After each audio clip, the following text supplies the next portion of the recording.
So here we are, it's year 2 of Experience of a Lifetime, and we want to send out a big thank you to the Executive Director of the Underground Railroad Museum of Burlington County, and that's Debbie Price.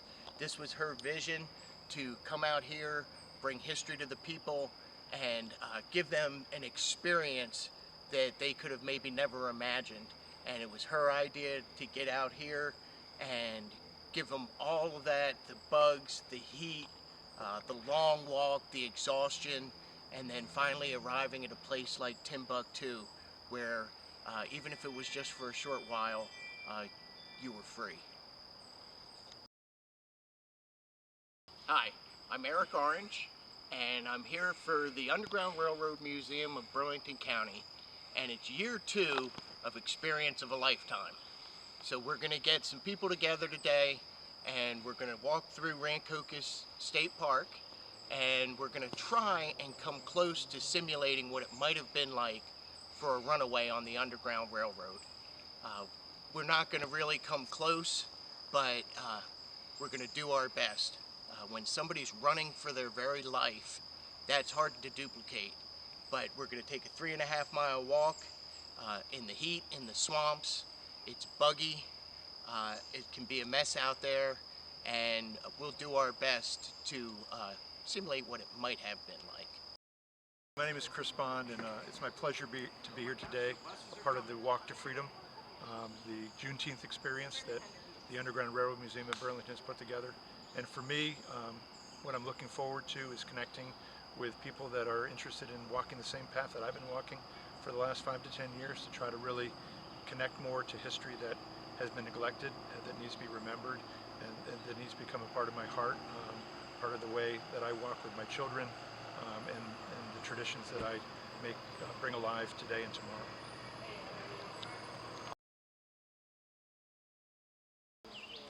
Yeah, I hope to get out of it the experience and learn some history in the process of what the Underground Railroad went through when they took that trail. Hi, my name is Yvonne Griffin, and my expectations for today is just to learn a little bit more about the history of this area. I've lived here over 30 years, and up until last year, I really didn't know a whole lot about Timbuktu. I saw the name and heard things about it, but I never came out to visit. So I am pleased to be here again today and hopefully learn a little bit more about the history of this area. All right, I am Dion Sims. I'm Miss Opal's granddaughter, and we met Deborah Price when we were at the March Bloody Sunday in Selma, and she invited us to come and partake in this live experience of walking a part of the Underground Railroad. And I thought that was an amazing something that I should do as the granddaughter of Juneteenth, because we're about, celebrating freedom. And having the experience of actually being part of that walk, I think, is something I needed to do. So I hope to get a glimpse of what my ancestors went through on this journey. Well, just coming here to enjoy the experience and get a little bit of the history. And I am really honored to be here. Awesome. Hi, good morning. I guess my expectation today is to connect and learn more history and learn about the importance of the Rancocas Woods and the Timbuktu community. It's largely unknown to me, and just to make new friends today and enjoy the outdoors with some new friends. My expectations is to learn more about this Underground Railroad and just enjoy community. Yeah, and that's my first time coming to Timbuktu, even though I've learned, about it in the past. So we came from Delaware, and we're here. We're here to be with community and be with people, and just to celebrate Juneteenth. I don't know, reconnect with our ancestors that we just discovered. So it's pretty cool. That's pretty much the same. Okay. They lived in the area. And it's important to us that their names be known. because they were enslaved and they became free. You know whose bottle this is? My expectation, I've always been interested in the Underground Railroad and I want to learn more about it.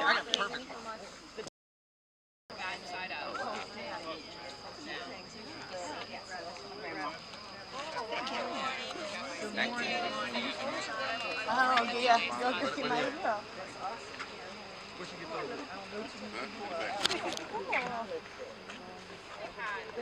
It's awesome.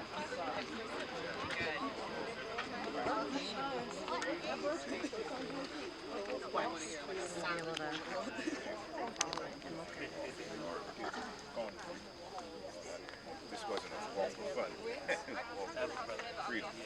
So yeah.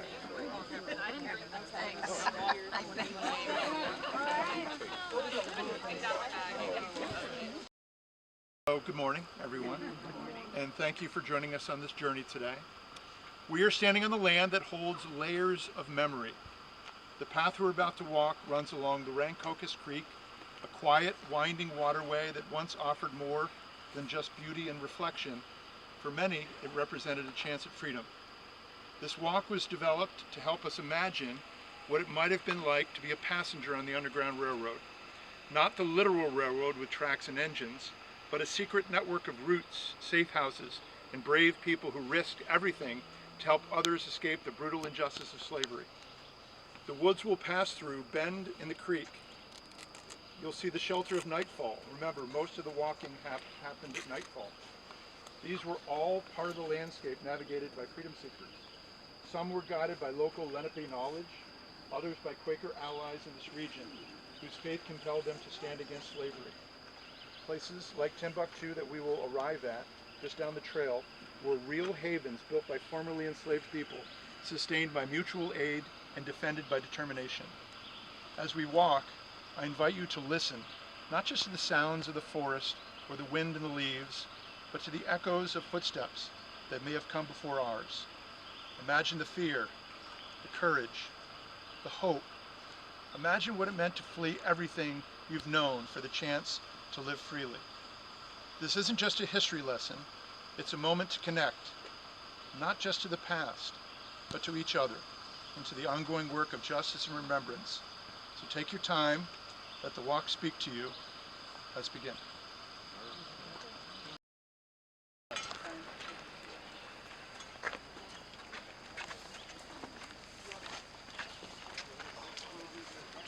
As we go, anyone that is not interested in reading, please just cozy up next to me and say, hey, Mr. Bond, Chris Bond, don't ask me to read. So I don't want to put anybody on the spot.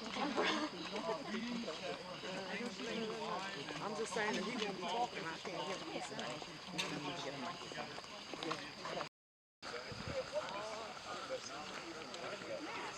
Don't get tired. Tire yourself out.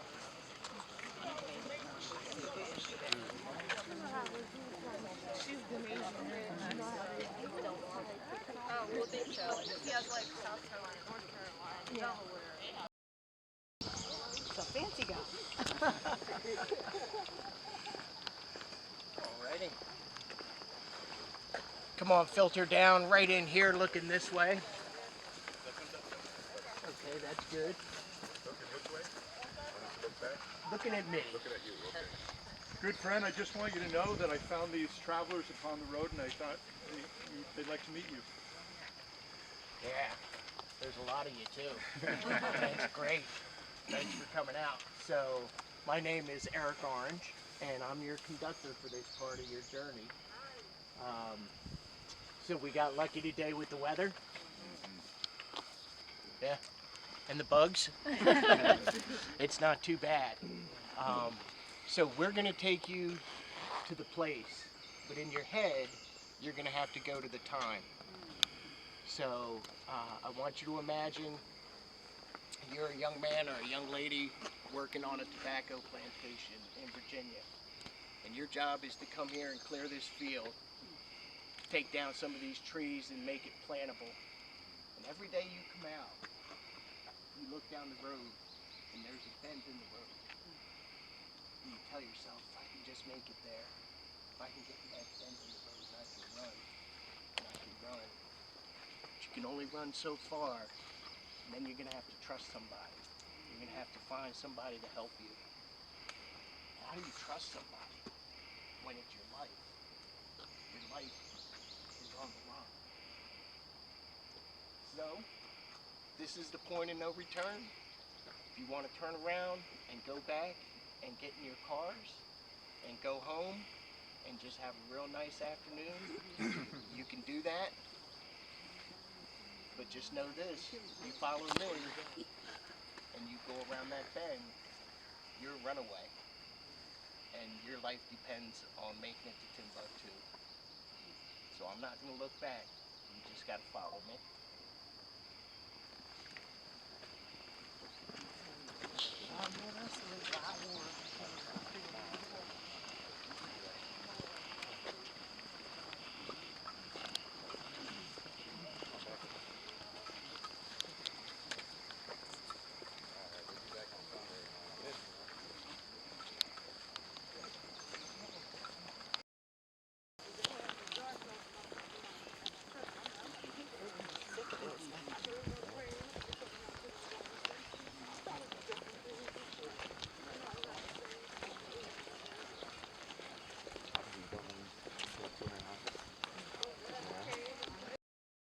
Just a little bit more, girl. There you go. That's pretty good right there.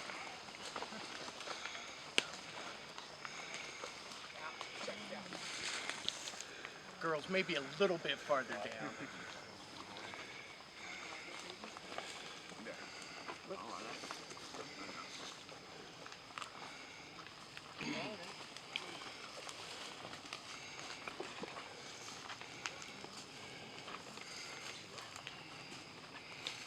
Alrighty, this is our first stop. So everybody, just turn right around. What you're seeing here is the mighty Rancocas Creek, which flows through all of Burlington County. This is the North Branch. It starts in Ocean County and comes this way. For thousands of years, and it's very hard to wrap your head around this, because we're used to living life in decades. We're celebrating the 250th of American independence, so hundreds of years. For thousands of years, the indigenous people of Burlington County, the Lenape Indians, depended on this river. It was their lifeline. They fished, they communicated, they went to other villages, they had trade networks. They would get stuff from the Pocono Mountains and from the beach, and this was certainly one of those places that was in between. Just across the creek, we have a map from 1677 that shows that there was a historic Native American village here, a substantial Native American village. And when I tell people that, and they want to know, well, where was the village? Was it right here? Was it right here? It's everywhere. Thousands and thousands of years of indigenous people on this land. And then, of course, we know the Europeans come in, and the Europeans push out the Lenape. Only a few left. Still, they're still around, but only a few. Most of them ended up in New York, Wisconsin, and Oklahoma. Nationally recognized tribes in Oklahoma. But to the Europeans, the Rancocas Creek became a conduit of commerce. The plantations, just like you would have seen in Virginia on the James River, where there was, a few hundred yards of frontage on that river because that property was so valuable, but then the plantations stretching back maybe a mile, and all the workers on that plantation, and again, all the commerce coming here to the Rancocas Creek and then off to Philadelphia. And then finally, when we have Timbuktu and the Underground Railroad, it's a conduit to freedom. People stowing away on steamboats, and yes, steamboats right here on this creek, coming into Mount Holly, stopping in Philadelphia. We have records, the wharfs along the way, and imagine getting off in Timbuktu. and what that must have been like. So before we get going, Chris has a reading here. And we're going to learn about a few people that were involved in the Underground Railroad or were supported in the area. We also have some poetry. So this is an opportunity for anyone that would like to read our first poem. I thought if I had two brave volunteers. Underground Railroad. Harriet Tubman was a brave woman who helped many enslaved people to escape freedom through the Underground Railroad. She was born in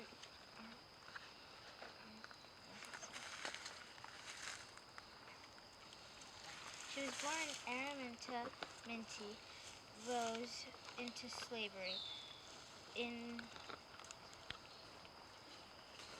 Dorchester County, Maryland, probably around 1822. Her parents, Harriet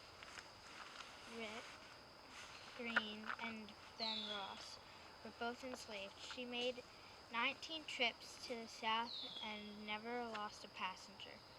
Known as Moses, she was also a hero who risked her life to lead the others to safety.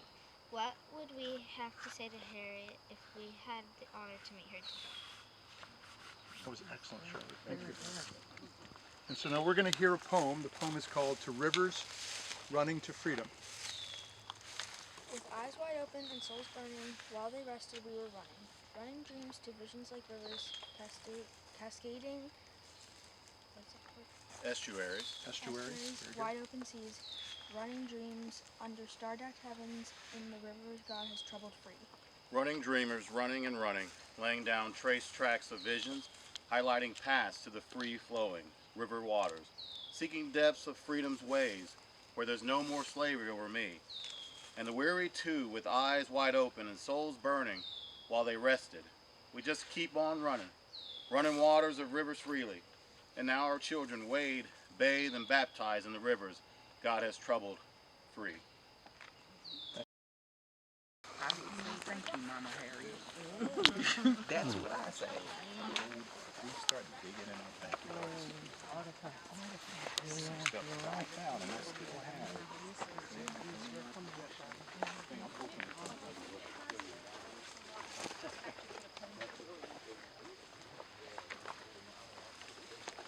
So I was listening, so those trees don't have that same issue. They do actually, but they're a lot healthier, and it usually affects younger trees a lot more.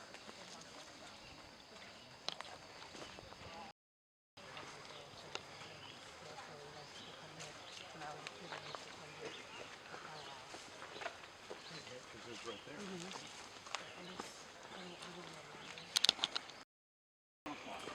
It's the same toy. Oh, we got it. I got it.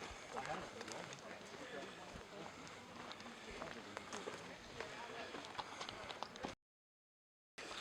I'm getting ready when we get up here. Okay. I'm going to do a little bit of talking.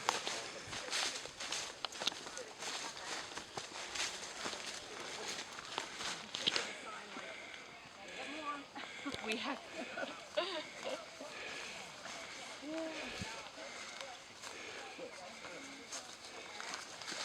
couldn't do.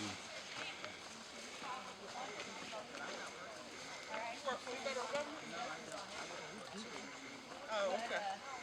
So I work for the I work for the state. Okay. Oh, there's plenty of them. Now, this ones I want to know about because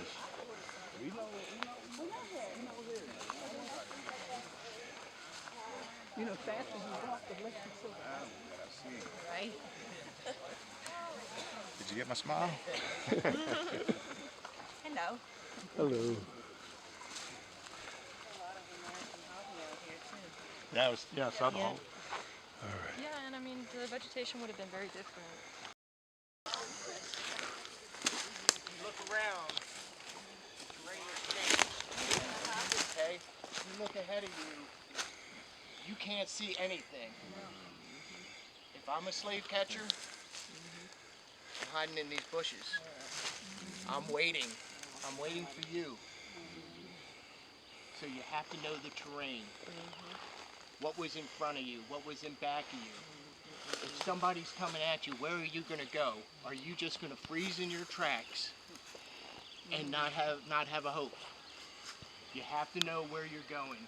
We have to pay attention. You have to have an escape route. You have to have a plan. Every second. You can never let your guard down. Your very life depends on it. You must be aware of your surroundings.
So we always have to be aware.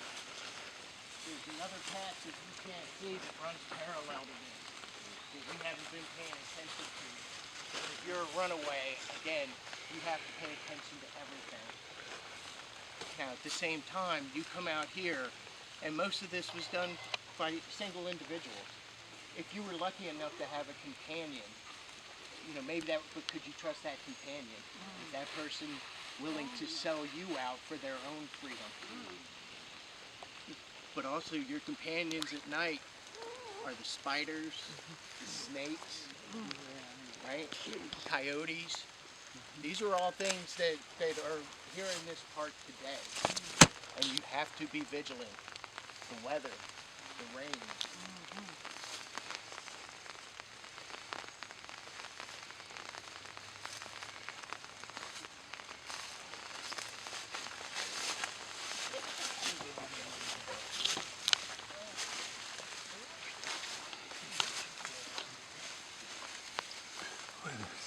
Oh.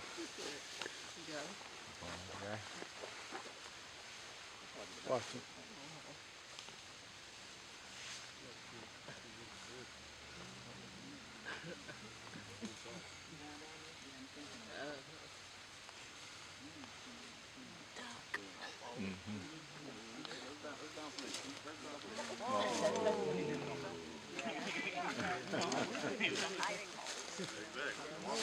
Well, you don't know if you can run into something. Yeah, that's walk and all of a sudden, bam.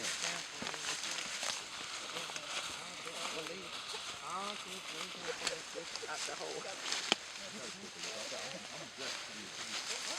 You want to get the basic start soon?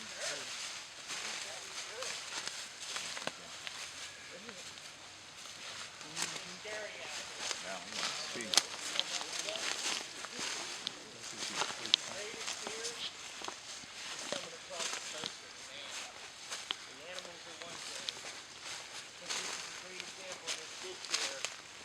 Of knowing where you are, having some visual aspect, and being able to elude your greatest predator, which is a man.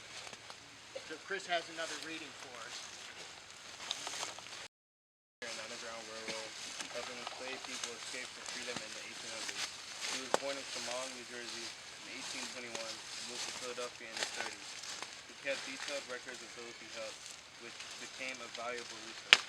Known as the father of the Underground Railroad, his work was crucial in the fight against slavery. As we walk together and remember with our feet and hearts, what thoughts come to mind when we think of how the father of the Underground Railroad began his own journey in the New Jersey pioneers. What was his name again? William Still. William Still. Oh, I know his yeah. ancestors. Yeah. So How many people here are familiar with William Still? A few of you? Okay, so here's the story.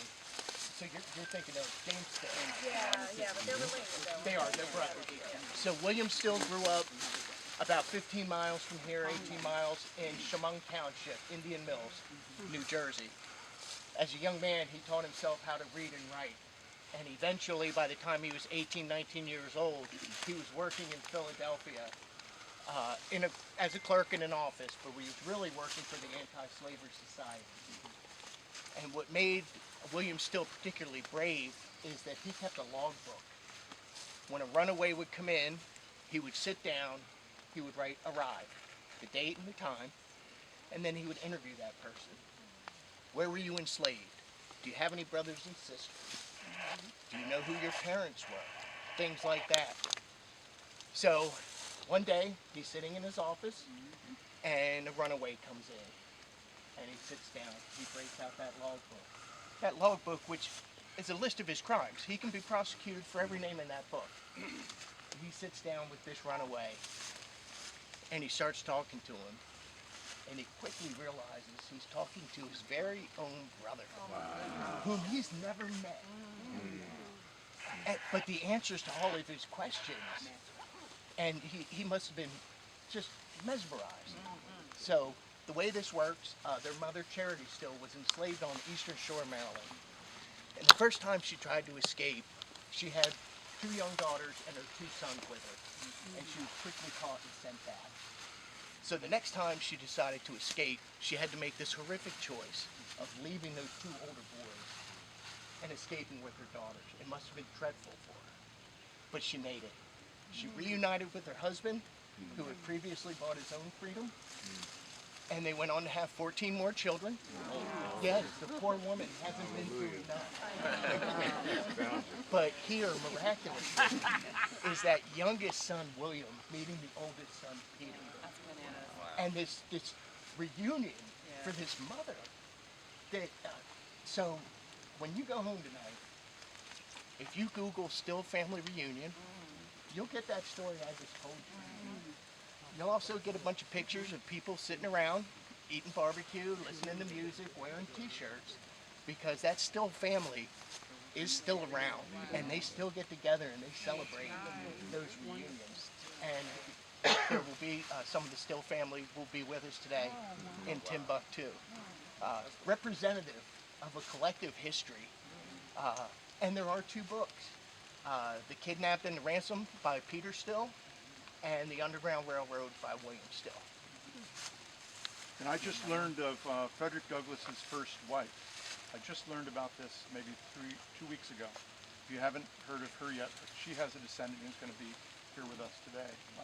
Because Frederick Douglass' first wife, if you don't know that story, I'm just learning of it, so I'm just going to paraphrase. Anything I say to you is just a history teacher, 9th grade history teacher paraphrasing, so please don't quote me by word. But she helped Frederick Douglass escape.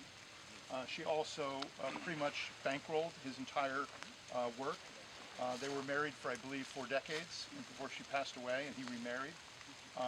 And what I find interesting is the amount of times that Frederick Douglass went back to Haiti. And also, there's a brooch in this woman's brooch, a little pin in the middle, and in the middle of that was a Haitian general. So I just think the stories that we're uncovering and that we're learning are so important to help us understand what it is that we find so important about freedom. That freedom is a journey, and it's a journey of understanding as much as it's a literal journey. So. We have one more poem. Is there anyone who would like to read? This is a shorter poem. It's called Route to Freedom. I'll read. Through my doors and you will see a place where Negroes once did flee. Feel the excitement inside me. Pursuers search for slaves wanting to be free. Comes a loud pound at my door, quickly hide beneath my floor. Today I am proud to say I was a path on the Underground Railroad way.